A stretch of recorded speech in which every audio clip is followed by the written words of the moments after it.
Mga kababayan ko, pinakamatinding pasabog ngayon na pinapasabog ngayon sa loob ng social media na ginagawa na naman pong paragraph ng mga iilang content creator dun sa kabilang parlor. Ang matindi po nito mga kababayan ko at mga kapatid, bagong Pilipinas kick-off rally na issue pa po mga kababayan ko na gumastos daw po ng 24 million. Mga kababayan ko ang PCO. Aba, napakatindi pala nito mga kababayan ko. Medyo nabalita nga ito ng isang kilalang broadcaster dito sa Pilipinas at batikang broadcaster talaga. At medyo napukol niya nga itong kick-off rally ng bagong Pilipinas. Sabi dito mga kababayan ko Bagong Pilipinas, Bagong Pilipinas rally ginastusan ng 24 million. Oh my God. Mga kababayan ko. Sabi po dito, isiniwalat ng broadcaster na si Ted Pailon. Halos 24 million ang nagastos na sa ginanap na Bagong Pilipinas kick-off rally nung linggo, Enero 28 sa Quirino Grandstand. Ayan Nako, nag-uumpisa na po sila Ito na po, mga kababayan ko. Sa programa niyang Radyo 5 sa sinabi ni Pailon na base sa invitation to bid the President Communication Office o PCO, halos 24 million ang inilaan para sa naturang event, mga kababayan ko Ang renta lamang niya sa technical equipment ay umabot sa 16 million. 16 million? Baba naman nun, mga kababayan ko, sa totoo. Napakababa.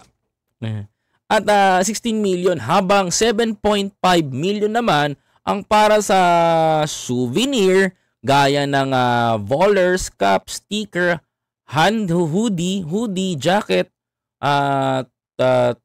tote bag, tumbler, t-shirt at iba pa. At sa bawat item, aniya ni Ted Pailon, halos 1 milyon ang nagastos. Nako. Ayan. Sabi pa dito mga kababayan ko, para sa ikalilinaw din ng lahat para malaman nyo lang mga kababayan ko. Sabi po dito may nagsalita na po sa PCO. Itong budget na ito na ginastos para sa event na ito hindi natin maituturing na pagwawaldas. Tanong ni Pailon kay Asek Joey Villarama. Ayan, tama, di ba? Kasi tama naman, hindi naman matasabi natin na pagwawaldas. Aniya ni Villarama, dumaan naman ito sa proseso, mga kababayan ko. At eto, for every activity of Presidential Communications Office, mayroon pong budget na nakalaan. At alam naman natin as the government transaction, mayroon pong bidding process na nangyayari. Gumawa po ang mga market study for the service provider sa lahat po ng dumadaan sa proseso. Sa proseso na yan, wika ni Villarama, mga kababayan ko. Sabi po na dito, mayroon po tayong cultural of negativity noong inanunsyo po na mayroong kick-off rally itong Bagong Pilipinas. Ang dami po ng criticism, ang dami po ng distractor. Yun po sana ang gusto rin naming ipabatid na ipabatid din po na sa publiko na give a chance po itong Bagong Pilipinas campaign. Hindi lamang ito para sa Administrasyong Marcos lamang, dagdag pa niya. Correct naman po yun. Let me bigyan natin ng isang magandang bitaw mga kababayan ko. Okay. For example, if the PCO gumastos ng 24 million for the biggest kick-off rally, mga kababayan ko, para sa ating mga kababayan, napakaliit po ng 24 million. Mga kababayan ko, napakaliit niyan, mga kababayan ko. Napakaliit po niyan, to be honest. Kasi mga kababayan ko, pag sinabi natin yung sound system, tinipid ba yung sound system? Pag sinabi kasing sound system, kung umabot ng 16,000, sabi ko nga, ang liit naman ang binayad dito. Mga kapatid. Alam sa totoo lang nagreklamo pa nga ako sa totoo lang, nagreklamo pa ako, mga kababayan ko. Nagreklamo pa ako dun sa Sabi ko, ba't naman ganito yung mga ilaw nito? Sabi ko, pati yung LED light nito, ba't ganito lang naman to? Sabi ko, parang concert naman. Yung pala mga kababayan ko, kung titignan mo kung titignan mo, yung 24 million na yan mga kababayan ko, generally overall budget. 16 million pa lang umabot doon. Inner, yan 16 million lang umabot doon sa sound system. Paano ba naman mga kababayan ko, magkano magrenta ngayon? Magkano magrenta ngayon ng mga LED? Magkano magrenta ngayon ng mga malalaking screen? Magkano magrenta ngayon yan? Number 1 mga kababayan ko, magkano? Napakalaking halaga. Mga kapatid, LED pa lang, baka gumastos ka na ng 400,000 to 300 to 100,000 dyan. Tapos ilang LED screen na nakalagay doon, mga kababayan ko. Of course, mga kababayan ko, napakarami. Diba? Second, mga kapatid, meron pa tayong ginastosan dito. Mga kababayan ko, yung mga artists, mga kababayan ko, nakinukundi na ng mga dutae vloggers. Diba? Bakit sa tingin nyo ba, no? Ano ba ang purpose, no? Ano ba ang masyadong pinupuno ng mga dotae vloggers to Yung si Skastakli daw pumunta, yung mga Aegis daw pumunta, yung mga malalaking bigating artista daw, may mga artista, yung mga si Mekos daw andun pa. Ano ba mga kababayan ko? Alam nyo if you get the point of the president, bakit niya sinagsama-sama yun doon? Ibinigay ni presidente yung hilig ng mga bagong Pilipino. Mga kababayan ko. Sa tingin mo, pag umattend doon, sige, sa tingin mo, pag umattend doon, si Freddy Aguilar, sa tingin niyo may makikinig ba? Sa tingin niyo may makikinig ba? Mga kababayan ko. Baka layasan ka ng kabataan nun. Diba? Mga kapatid, pag nilagay mo ba pag nilagay mo ba dyan pag nilagay mo si Skastakli dyan, kumanta si Skastakli ng kanta niya, pagtitilian ng mga bata, yan pupunta ang mga bata, magiging interesado sila sa bagong Pilipinas. That's the simple example. Diba? Si Skastakli lang naman, si Mekos lang naman ang nakita nyo, yung Aegis lang naman ang nakita nyo dun. Mga kababayan ko, it's not bad. Kung ang TF ng mga yan 2 million, 3 million mga kababayan ko, wala kayong magagawa doon. Talagang talent fee nila 'yon. That is the talent fee talaga ng talent fee talaga ng mga artist na ganoon 'yon. Wala di naman nahihiwalay sa artista yung mga yan kasi limelight ang buhay ng mga yan. Sample si Mekos, may talent fee rin 'yon. Si Leandro, may talent fee rin 'yon. Yung mga nag-host doon, may talent fee rin 'yon. Lahat yan may binabayaran. At pera ng taong bayan 'yun.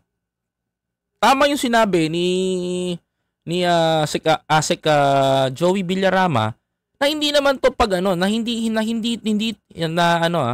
tama po ito Actually gusto ko to mga kababae, ito sabi niya dito. Asa na ba 'yon? Yung sabi niya dito.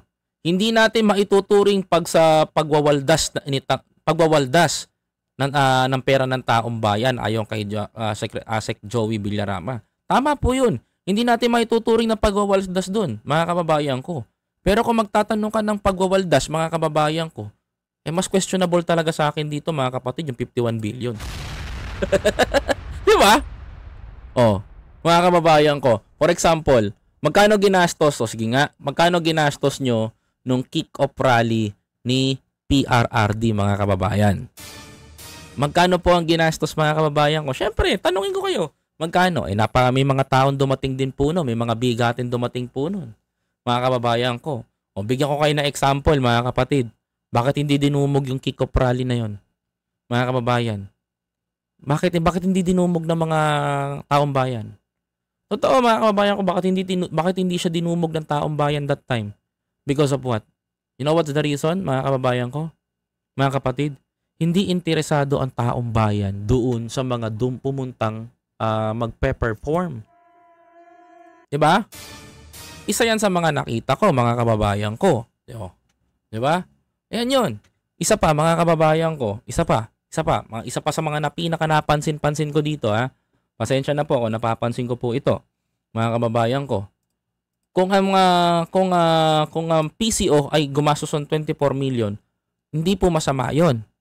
Kasi bakit? Karapatan din po nila yon dahil programa ng gobyerno yon, mga kababayan ko, to inform the Filipino paano mailulunsad ang bagong Pilipinas. Kaya hindi siya maituturing na pagwawaldas ng pera ng taong bayan. Mga kapatid, ang meron nagwawaldas ng pera ng taong bayan, mga kababayan ko, ay di umano dahil hindi pa maipaliwanag yung 51 billion. Tama? Hindi pa maipaliwanag. Ang dami pa pong mga hindi maipaliwanag tungkol sa 51 billion ng distrikto ng first district ng Davao. Mas nakakatakot po yun. Okay? Dito, transparency, nakikita nyo na 24 million na kahit si kapatid na Ted Filon ay nalaman itong mga ganitong problema. Meron din dito mga kababayan ko. Alin dito yung alin dito yung talagang totoo mga kababayan ko. Kung ako tatanungin nyo, 24 million lang to versus dun sa 51 billion.